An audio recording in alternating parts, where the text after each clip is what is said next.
Hi hello അദ്രൂസ് വേൾഡിലേക്ക് സ്വാഗതം. നമ്മൾ ഇന്നിപ്പോൾ ഇവിടെ ഉണ്ടാക്കാൻ പോകുന്നത് KFC. നമുക്ക് വലിയവർക്കും ചെറിയവർക്കും എല്ലാവർക്കും ഇഷ്ടമുള്ളത് കേട്ടോ. ആദ്യം തന്നെ നമ്മൾ പാലിലേക്ക് ഒരു 1/4 ടീസ്പൂൺ തൈരും, ഇത്ര അളവ് നോക്കിയുള്ളൂ, ഇത്രയേ ഉള്ളൂ. അപ്പോൾ 1/4 ടീസ്പൂൺ തൈരും ഒരു 1/4 ടീസ്പൂൺ വിനാഗിരിയും ചേർത്തിട്ട് 10 മിനിറ്റ് വെക്കുക. 10 മിനിറ്റ് വെച്ച് കഴിഞ്ഞിട്ട് പിന്നെ അത് എടുത്തിട്ട് നമ്മൾ അതിലേക്ക് മുളക് പൊടി, ഉപ്പ്, കുരുമുളക് പൊടി എന്നിവ മൊത്തത്തിൽ അങ്ങോട്ട് മിക്സ് ചെയ്ത് നല്ലൊരു അങ്ങോട്ട് അങ്ങോട്ട് ഇളക്കി അത് സെറ്റ് ഒന്ന് ഇളക്കി ഒന്ന് കൂട്ടായി കഴിയുമ്പോൾ അതിലേക്ക് നമ്മൾ ക്ലീൻ ആക്കി വെച്ചിട്ടുള്ള നല്ല പീസ് കഷ്ണങ്ങളാണ്.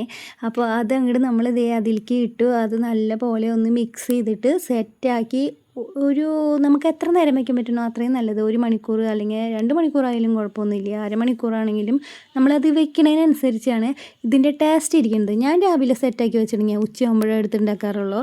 അടിപൊളി നല്ല ടേസ്റ്റിൽ കിട്ടാറുണ്ട്. പിന്നെ നമുക്കങ്ങനെ സമയമില്ല, നമുക്ക് അത്ര നേരം ഇരിക്കാൻ സമയമില്ലെങ്കിൽ 1 മണിക്കൂറെങ്കിലും കുറഞ്ഞത് സെറ്റാക്കാൻ വയ്ക്കാം കേട്ടോ.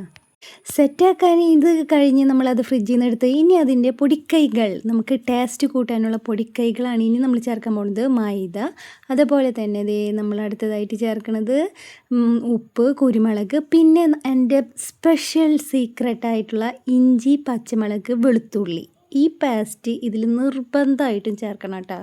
പിന്നെ കോഴിമുട്ട, ലാസ്റ്റ് ഒരു കോഴിമുട്ടയും കൂടി ചേർത്ത് ഒന്ന് മിക്സ് ആക്കുക. ഇത് കുറേ നേരം വെക്കേണ്ട. അത് സെറ്റാക്കി കഴിഞ്ഞാൽ പിന്നാലെ തന്നെ നമുക്ക് മൈദ കണ്ട ഒരു പ്ലേറ്റിൽ മൈദ ഒന്ന് അരിച്ചിട്ട് നമ്മൾ ഇതാക്കി കഴിഞ്ഞാൽ നല്ല ഇതിൽ സെറ്റായി നിൽക്കും കേട്ടോ. അരിച്ചില്ലെങ്കിലും കുഴപ്പമില്ല, നല്ല സോഫ്റ്റും നല്ല ഇതാണല്ലോ. മുളക് പൊടി, കുരുമുളക് പൊടി, ഉപ്പ്, അത്രയേ ഉള്ളൂ. അത് ഇട്ട് നല്ല പോലെ ഇതാക്കിയിട്ട് നമ്മളിതേ വെളിച്ചെണ്ണ പാനിലേക്ക് ചൂടാവാൻ വെച്ചു. അത് അപ്പോൾ മൈദ ഇതൊക്കെ ഇളക്കി സെറ്റാക്കി. മറ്റേത് നമ്മൾ കൂടുതൽ സമയമൊന്നും വെക്കണില്ല. ഇപ്പം നമ്മൾ സെറ്റാക്കിയത് എടുത്തിട്ട് ഇതിങ്ങനെ എടുത്ത് നമ്മളിത് പൊടിയിലേക്ക് അങ്ങനെ വെച്ച് അതൊന്ന് അറിഞ്ഞും പുറിഞ്ഞും നമ്മളിങ്ങനെ പിച്ചി അതിനെ ഒരു ഇതാക്കണം. ഈ പിച്ചെല്ലാണ് അതിൻ്റെ ഇങ്ങനെ ഒരു തൊട്ടി പിടിക്കുന്നത്. പിന്നെ മൈദ എല്ലാം നമുക്കറിയാം, നമുക്ക് സൈഡ് എഫക്റ്റ് പൊട്ടയാണെന്ന് നമ്മൾ പറഞ്ഞാലും നമ്മൾ മൈദ കൊണ്ടുള്ള ഇഷ്ടം പോലെ സാധനങ്ങൾ ഉണ്ടാക്കി കഴിക്കുന്നുണ്ട് ഇല്ലേ. അപ്പോൾ പിന്നെ ഇത് അത്ര വലിയൊരു ഇഷ്യൂ ആയിട്ട് എനിക്ക് തോന്നുന്നില്ല. നമ്മൾ ചിക്കൻ 65 കളർ അതും ഇതൊക്കെ ചേർക്കും. പക്ഷേ ചിക്കൻ 65 ഒരു സമയം പോലും നമുക്ക് ഇതിന് വേണ്ട ഈ KFC ഉണ്ടാക്കാനായിട്ട്. സത്യത്തിൽ ഞാൻ വിചാരിക്കാറുണ്ട് ഈ കടകളിൽ ഈ KFCക്ക് എന്തിനാണ് ഇത്ര റേറ്റ് വാങ്ങണമെന്ന്. കാരണം നമ്മളിത് വീട്ടിലുണ്ടാക്കുമ്പോൾ നിസ്സാരം കുറച്ച് ഐറ്റംസുകളും എടുത്തിട്ടാണ് നമ്മളിത് ഉണ്ടാക്കണത്. പക്ഷെ അത്രയും ടേസ്റ്റ് ഉണ്ട്. ചില സ്ഥലങ്ങളിൽ ശരിക്കും നമുക്ക് വേവാത്ത പോലെയൊക്കെ എനിക്ക് തോന്നാറുണ്ട്. പക്ഷെ നമ്മൾ വീട്ടിലുണ്ടാക്കുമ്പോൾ നല്ല അടിപൊളി നല്ല സോഫ്റ്റ് ആൻഡ് ടേസ്റ്റി ആയിട്ട് കിട്ടുന്നുണ്ട്. ഇത് വേവിക്കുമ്പോൾ നമ്മൾ ശ്രദ്ധിക്കേണ്ട കാര്യം എന്ന് വെച്ചാൽ തീ ഫുള്ളിലിട്ട് വേവിക്കാൻ പാടില്ല. ഒരു മീഡിയം ഫ്ലെയിമിൽ, വളരെ സ്ലോ അല്ല വളരെ ഹൈ അല്ലാണ്ട് ഒരു മീഡിയം ഫ്ലേവറിലിട്ടിട്ട് 2 പ്രാവശ്യം അങ്ങോട്ടും ഇങ്ങോട്ടും മറിച്ചിട്ടിട്ട് വേണം വേവിക്കാൻ. ഒരു സൈഡ് തന്നെ കുറേ നേരം ഇടാൻ പാടില്ല കേട്ടോ.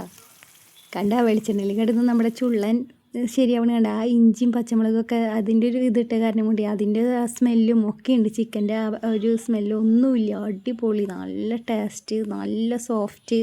എന്തായാലും ഉണ്ടാക്കി വെക്കണം കേട്ടോ. സിമ്പിൾ എന്ന് പറഞ്ഞാൽ സിമ്പിൾ മെത്തേഡിലാണ് ഉണ്ടാക്കിയത്. അപ്പോൾ ഇത് നിങ്ങൾക്ക് കണ്ടറിയാം അത്രയും സിമ്പിളായിട്ട് ഉണ്ടാക്കിയാണ്. അത് സെറ്റ് ചെയ്ത് വെക്കാൻ മാത്രമാണ് ഇതിന് സമയം എടുക്കണുള്ളൂ. അത് നമ്മൾ ഏതൊരു സംഭവം, നമ്മൾ ചിക്കൻ്റെ ആയാലും നോണാണെങ്കിലും ഏത് നോണാണെങ്കിലും നമ്മൾ ഇത്തിരി നേരം സെറ്റ് ചെയ്ത് വെക്കുമ്പോഴാണ് അതിൻ്റെ ഒരു ടേസ്റ്റ് വരുന്നത്. ചിക്കൻ ഉണ്ടല്ലോ ഇതിൻ്റെ നല്ല സ്പോഞ്ച് പോലെ നല്ല സ്മൂത്തായിട്ട് ഇരിക്കുക കേട്ടോ. അത് കാരണം കൊണ്ട് നമുക്കിങ്ങനെ പൊട്ടിക്കുമ്പോൾ അറിയാം.